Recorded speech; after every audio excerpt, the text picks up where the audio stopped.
kullu khair. Pernah cerita belum? Belum.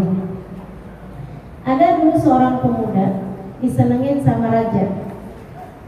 Karena pemuda ini selalu melihat sisi baik dalam segala sesuatu dan yakin bahwa apapun yang terjadi semuanya khair, semua baik. Jadi dia tuh paling sering ngomong gini, kullu khair, semuanya yang terbaik. Ibu sekalian, kemana raja pergi dibawanya? Padahal dia bukan perdana menteri, bukan jenderal, bukan panglima, bukan anaknya perdana menteri, bukan siapa-siapa, rakyat jelata. Jadi sahabat sama si raja ini. Satu ketika ibu sekalian, dia dibawa pergi sama raja berburu. Namanya orang berburu kan gak deket-deketan, udah nyampe di tempatnya kan masing-masing Bu ya. Dia berburu kijang, berburu binatang yang bisa dimakan di satu tempat, raja pun begitu. Saat si pemuda ini lagi berburu, dia berdiri di belakangnya pohon, dia lihat-lihat ada sesuatu yang bergerak. Dikira seperti kijang, dia pun segera memanah. Terdengar teriakan, orang. Yang teriak bukan binatang. Dia pun segeranya berlari ke sana. Ternyata panah tersebut mengenai sang raja, tangannya sampai bikin tangannya raja satu putus jarinya, salah satu jarinya. Wah, rajanya kesakitan, rajanya marah luar biasa. Saat rajanya marah, pemudanya bilang, maaf tuan raja, tapi tenang tuan raja, kullu khair. Kata raja, kullu khair apaan? Pulang ibu sekalian, gak jadi memanah. Tentu saja raja sambil dirawat, hal pertama yang dilakukan raja segera memasukkan pemuda tersebut ke dalam penjara. Orang yang telah membuat raja menjadi cacat, satu jarinya hilang. Ibu-ibu, teman-teman saya sekalian, waktu berlalu. Setahun kemudian, raja meskipun jarinya yang sebelah yang kiri tinggal 4, tapi bolehlah, masih bisa beliau pergi berburu kembali, tentu saja tanpa pemuda yang dulu sahabatnya ini, karena orang tersebut masih dalam penjara. Udah tutup buku dari pemuda itu, dia udah benci benar pemuda itu karena bikin jarinya dia tinggal 4. Ibu-ibu sekalian saya muliakan, saat dia berburunya kejauhan sampai masuk ke sebuah daerah yang subhanallah saat itu sedang terjadi penjajahan, sedang terjadi pemberontakan, sedang terjadi penjarahan yang dilakukan oleh kaum kanibal. Kaum kanibal itu orang makan orang tuh. Rajanya udah kehabisan stok orang untuk jadi makanan, akhirnya kemudian menjarah dan menjajah. Ada satu kampung yang kemudian daerah tersebut diperangi dan orang-orangnya kemudian secara hidup-hidup diambil dan dipenjarakan untuk menjadi makanannya raja setiap berapa hari sekali. Salah satunya yang kena tawaran tersebut adalah raja itu tadi. Rajanya kena tawan kaum kanibal. Oh, raja pun dipenjara bersama dengan orang-orang yang lain. Tiap hari dikasih makan. Tiap hari dikasih makan daging kambing, daging ayam, gitu. Digedein badannya. Nanti kalau udah mereka gemuk-gemuk diambilin jadi makanannya tuan raja. Ibu-ibu sekalian, jadi tiap hari tuh ada yang diambil, disembelih, kemudian bikin opor, rendang, gulai itu, dimasak kari, daging guling, oseng-oseng. Tiap hari nih, ibu-ibu sekalian, tiap hari. Jadi kalau udah dia datang nih, si algojonya datang mengambil salah satu, deg-degannya luar biasa. Hari itu yang diambil tuan raja ini tadi, wah udah deh, deg-degan. Nanti jadi hari ini daging guling hari. Raja kemudian dibuka bajunya, disisain kain penutup antara pusar lutut, disisain dikit aja penutup baringin, kemudian kayak binatang mau disembelih. Ambil si Algojo, pegang pedang, raja merem. Algojo kelihatan tangannya, tarik tangannya, lihat tangannya jari satu sempat.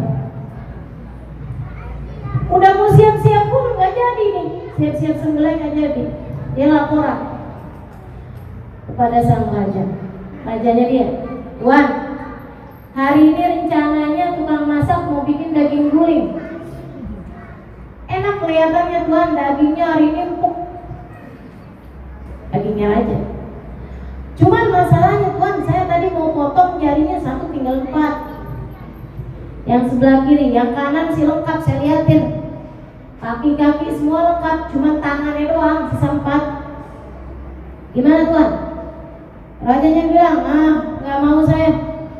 Kalau makan yang cacat nanti jadi naas nasib kita. Nanti jadi sial nasib kita. Nggak usah, udah saya nggak mau yang itu. Jadi gimana Tuan?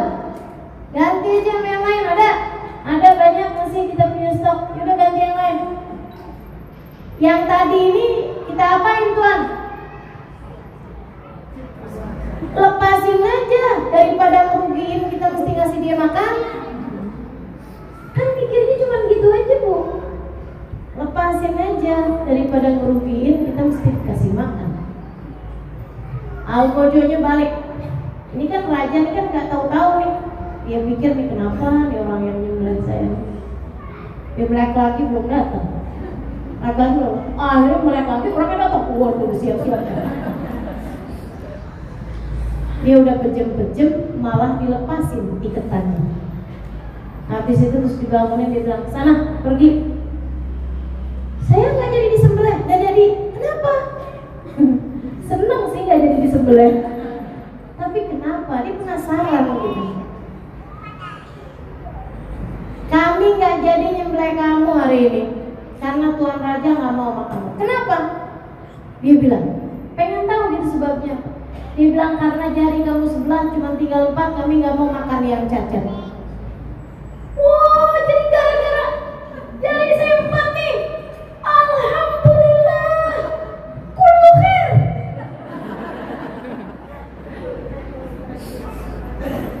Kullu Seribu sekalian pulang dia. Alhamdulillah selamat sampai istana. Begitu nyampe di istana, hal pertama yang dia lakukan pergi ke penjara. Dia bebaskan sahabatnya. Itu dibebasin, alhamdulillah sahabatnya ini orang kalau kullu khair, walaupun di penjara juga kullu khair, kan gitu ya. Ibu, orang kalau hatinya bahagia penuh syukur, padang tandus serasa taman berbunga. Kan begitu? Begitu ya?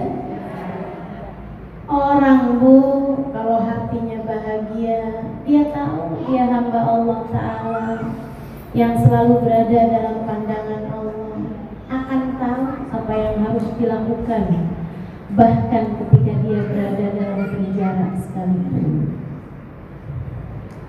Jadi begitu lihat temannya baik-baik aja, rapi, benar, bagus, gitu kan? Penjara, tapi saya hamba Allah Ta'ala. Sholat nggak tinggal, ibadah nggak tinggal, semua nggak tinggal. Tuan Raja, tangan udah sembuh.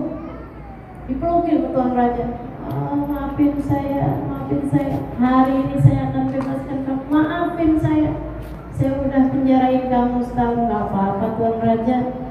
Saya bikin jari Tuan Raja jadi 4. Kemudian hukumannya saya masih di penjara, nggak dibunuh.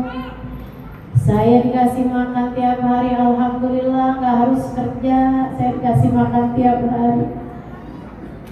Dulu, Tuan Raja cerita, saya jadi jarinya 4 ini ternyata yang nyelamatin saya. Andai tidak karena jari saya 4, hari ini saya udah jadi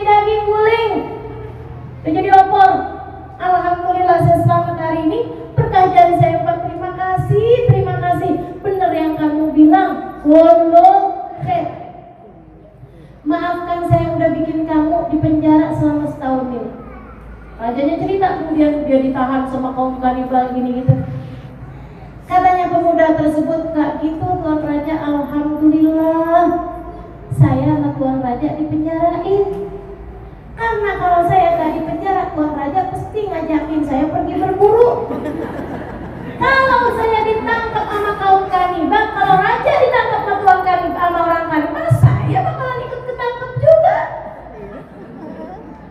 Kalau hari ini Tuan Raja selamat karena jari Tuan Raja empat, bakalannya saya gantiin Tuan Raja jadi kambing guling. Karena jari saya lengkap. Maka alhamdulillah, makasih Tuan Raja udah penjarain saya setahun ini." Yang terjadi dalam hidup kita meskipun beda cerita, tapi kurang lebih kayak begitu. Tenang aja. Kullu khair. Kullu khair. Hari ini ada yang sakit, kullu khair. Hari ini keuntungan dagang gak seberapa, kullu khair. Itu.